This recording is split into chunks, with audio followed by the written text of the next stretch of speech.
எல்லாருக்கும் வணக்கங்க. நம்ம வாழ்க்கையில் நல்லது மட்டுமே நடக்கணும்னு நம்ம நினைக்கிறோம். நம்ம வாழ்க்கையில் சந்தோஷம் மாத்திரமே இருக்கணும்னு நினைக்கிறோம். ஏதாவது பிரச்சனை வந்துருச்சுன்னா நம்ம வாழ்க்கையை புலம்பி தவிக்கிறோம்.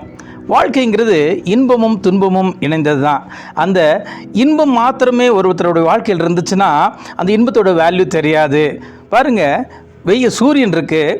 அந்த சூரியன் மாத்திரம் எப்போது இருந்துச்சுன்னா அந்த சூரியனை நம்ம சபிச்சுட்ருப்போம். என்ன இப்படி சூரியன் காலையில் ஏதோ மைல்டாக இருந்துச்சு, சாயந்தரம் ஆக இப்படி உக்கரமாக இருக்கே, தாங்க முடியல அப்படின்னு சொல்லி அந்த சூரியனை சபிச்சுட்ருப்போம். ஆனால் இரவு வருகிற போது தான் ஐயோ சூரியன் தான் நல்லா இருக்குமே, இந்த குளிருக்கு நல்லா இருக்குமே, இந்த இருட்டுக்கு நல்லா இருக்குமேன்னு தெரியும். அன்புக்குரியவர்களே, நம்ம வாழ்க்கையில் சந்தோஷம் மாத்திரமே இருக்கும்னு சொன்னால் நம்முடைய சந்தோஷத்தோட வேல்யூ தெரியாது.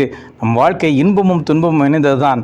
இன்பத்தையும் துன்பத்தையும் ஒருங்கே ஏற்றுக்கொள்வோம். நம் வாழ்க்கை சுபிட்சமாக இருக்கும்.